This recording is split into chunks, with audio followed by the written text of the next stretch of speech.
Pemirsa Cahaya Batin, ketemu lagi dengan Cak Monyong, tetap di pintu gerbang kesadaran bangsa Nusantara Indonesia.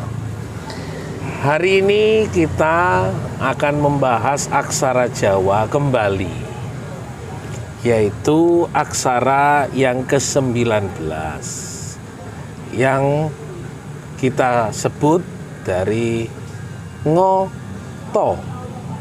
To adalah bagaimana Mas Dumbo? Tadi mungkin sedikit mulai belajar artinya to. To. Sempat ngerepek sebentar tadi. Bagaimana ajaran leluhur sudah bersekian ribu tahun masih teman-teman belajar dari Lali Jawani. Ya, gimana Mas Dumbo?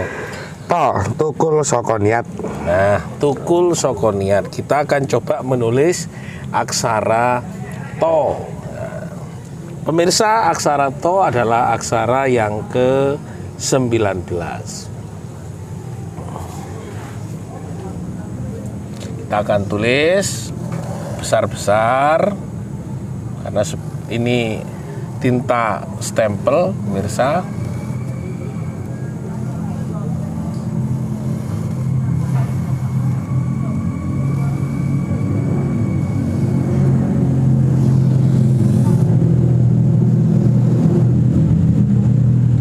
Aksara keberapa tadi Pak Temo? 19. Aksara ke-19. Kita akan tulis pemirsa nomornya 19 Mas Temo ya. Gimana Mas Temo tulisannya? Lupa. Lali Jawani. Ya, oke. Baik pemirsa, ini mohon maaf karena spanram.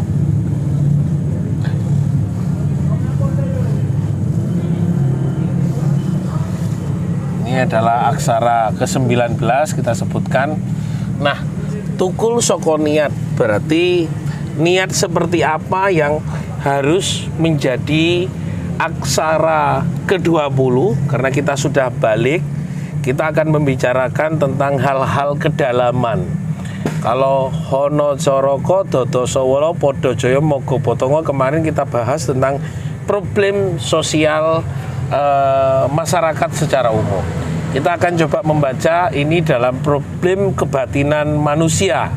Kita taruh huruf-huruf ini adalah problem dalam hati. Mas Temo, tukul saka niat. Bagaimana Anda memahami dalam hidup dan berkehidupan menjadi seorang seniman ludruk mampu memilih untuk jadi seniman, kok tidak memilih jadi profesor atau insinyur atau guru atau tentara atau dokter atau apa? Mengapa memilih seorang pelaku seni ludruk kalau dibalik lagi daripada niat, motivasi, harapan, cita-cita, apalagi di tengah pandemi, pemirsa, ludruk dan kesenian goncangannya semuanya besar. Iya, sudah tidak ada panggung yang diperkenankan. Niat apa yang menjadi motivasi sehingga Mas Temo memilih untuk menjadi seniman ludruk? Apa dasarnya? Dasarnya saya kepingin masuk di kesenian ludruk karena saya berpikir ini adalah tinggalan kebudayaan, tinggalan kesenian yang ditinggali sama orang-orang sing wis berjuang untuk memberikan tampilan pertama di zaman dahulu. Dan ini kalau dari pihak remaja atau pemuda, kalau memang gak kepingin kehilangan jati dirinya, ya cok lali karo jati diri ini budaya ini dewi. Akhirnya timbullah niat, padahal niat itu sebenarnya senjata yang paling kuat. Ya. Kalau memang niatnya sudah kencang, digoncang apapun negatif positif, terus digoncang masalah apapun, niat pasti akan kembali ke niat lagi. Untuk mencapai ke niat, kalau saya masih ada pengalaman, untuk mencapai ke niat prosesnya itu panjang. Ya, gimana? Ceritakan. Proses dengan memilih, terus berpikir ke depan, yang akhirnya pupus di niat. Kalau niat dari hati terdalam, nyemplung ke dunia kesenian. Urusan jadi nggak jadi kalau memang dari niat. Satu prinsip yang nggak pernah saya lupakan. Apa itu? Proses tidak akan menipu hasil, tidak akan membohongi hasil. Iya. Akhirnya saya ketemukanlah itu dari proses, akhirnya tidak akan menipu hasil. Walaupun belum maksimal saya mendapatkan, tapi saya sudah merasakan. Kapan Mas Demo mulai memiliki niat itu? Atau di tahun berapa? Di tahun 2009-2010. 2009, oke. 2009 kita tarik lagi ke angka 2009. Sudah tidak tebak-tebakan karena tadi Mas Demo sudah menyampaikan pemirsa wis lali kabeh karo angka-angka Jawa. Ketimbang kok dibolak-balik kok dianggap acara iki membuli Gus Demo. 2009. 2009, oke. Mulai awal timbul niat. Ya, ini mulai spidolnya 2009.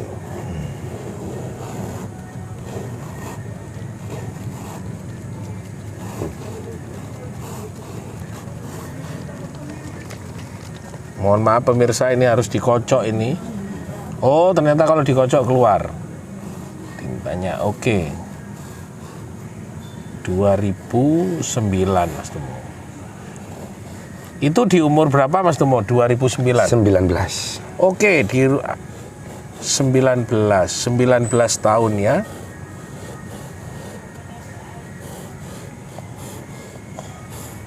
Itu masih ada waktu di Prigen ya? Sudah di Surabaya. Oh, sudah di Surabaya. Pertama menginjakkan kaki di Surabaya. Pemirsa, Mas Demo ada di Surabaya di tahun 2009, sudah berumur 19, masih muda belia, lulus SMA bahasanya ya. Lulus SMA setahun lebih. 1 tahun lulus SMA sudah memilih punya niatan, bukan karena dasar abstraksi atau himbauan orang lain, tapi kesadarannya punya niatan untuk terjun di dunia seni. Terus Mas Demo, itu 2009. Lalu apa saja perjalanan yang akhirnya memperkuat dan mempertajam niatan Mas Demo untuk memilih hal itu? Di 2009 saya menginjakkan kaki dan berniat untuk masuk di kesenian. Di 2011 dan 2012 ada goncangan. 2011 lah. Oke. Goncangan. Berarti ini saya katakan plus minusnya ada di 2011.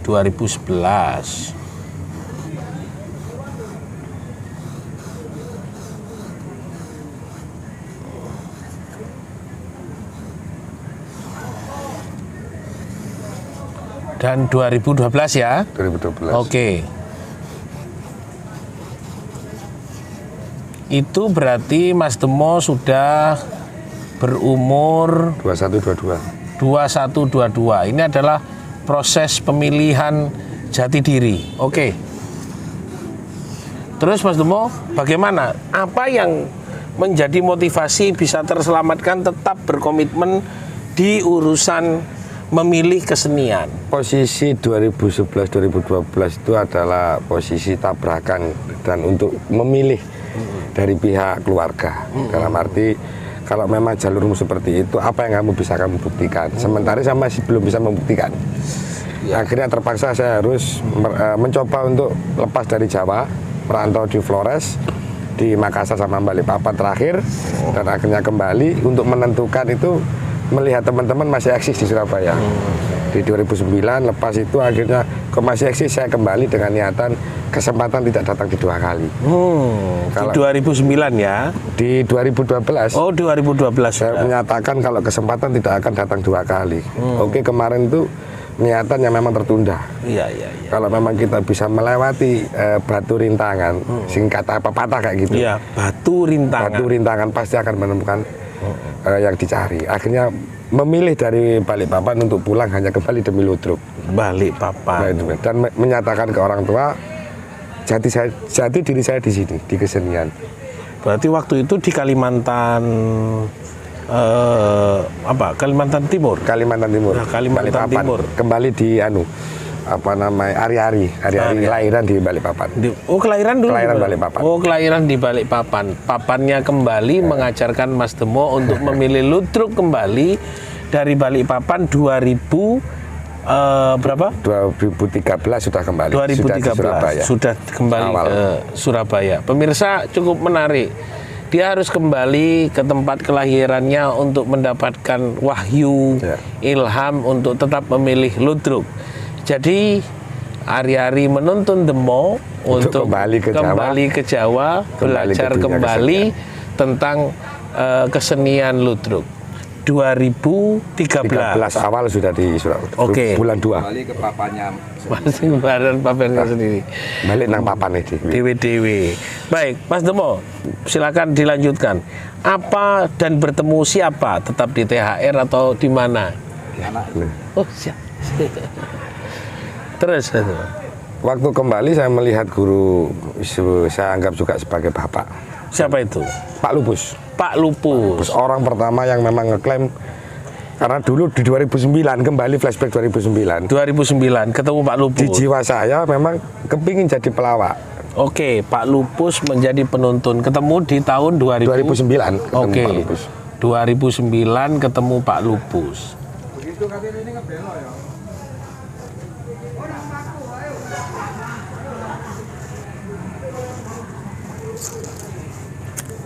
Terulang lagi angka 0092 009 ketemu dengan Pak Lupus. Apa yang menjadi ajaran atau semangatnya dari Pak Lupus pada waktu itu? Saya melihat spiritnya Pak Lupus getol untuk mengajarkan ke pemuda, ke remaja. Saya lihat di Surabaya yang getol banget untuk wilayah Jawa Timur. Saat itu yang saya kenal Pak Lupus.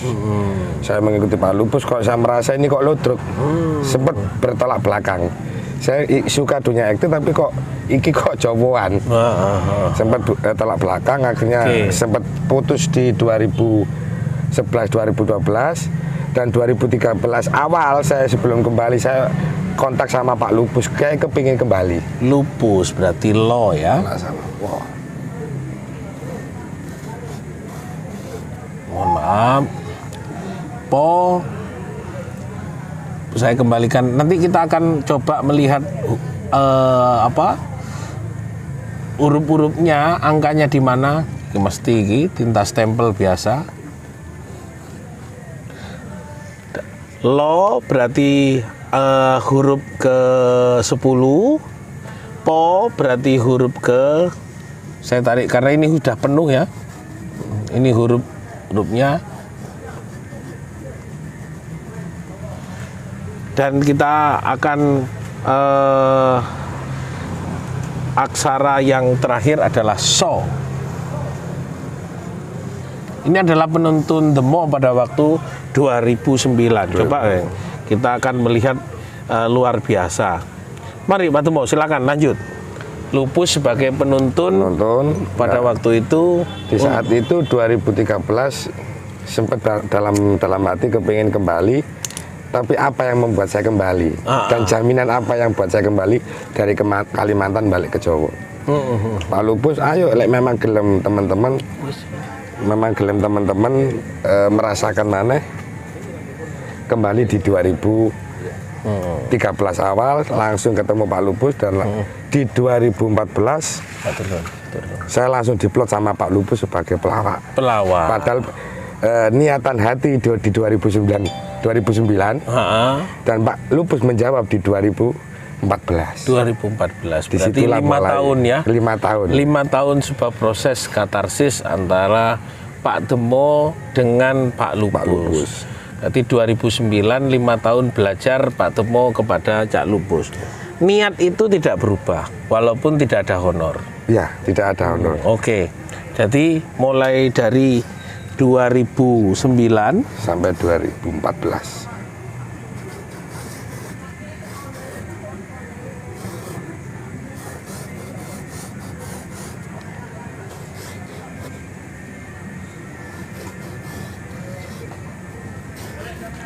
ya? 2014. Oke.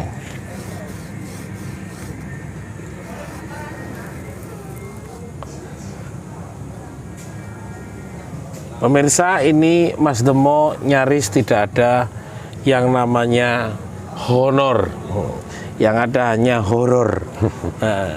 Tapi tetap tidak berubah Tidak spirit berubah. waktu itu. Dan orang yang pertama kali memberikan istilahnya opah keringat, ya Pak Lupus. Dengan perjalanan apapun, saya ketemu, termasuk ketemu Cak Monyong di 2014, 2013. Ya. Balik langsung bisa ketemu di Taman Budaya Cak Durasim. Itulah proses. Iya. Proses. Makanya saya percaya bahasanya proses tidak akan menipu hasil. Oke. Pemirsa Cahaya Batin, begitu panjang dari 2009 sampai ke 2014. Berulang-ulang Pak Temo mengalami sebuah kontradiksi antara batin, pikiran, kenyataan dan harapan serta masa depan yang menantang.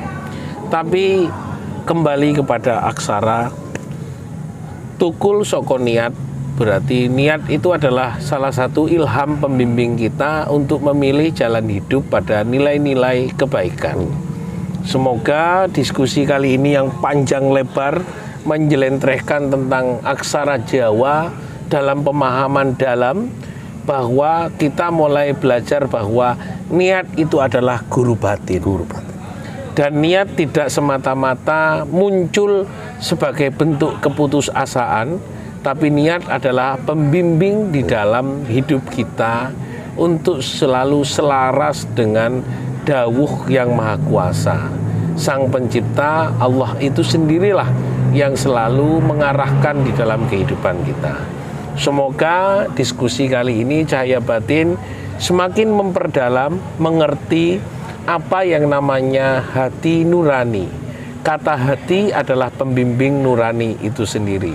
Hanya yang maha kuasa, Allah dan ilahi itu adalah pembimbing kita dalam setiap hari. Terima kasih Mas Temo. Terima kasih. Rahayu, Rahayu. rahayu, rahayu.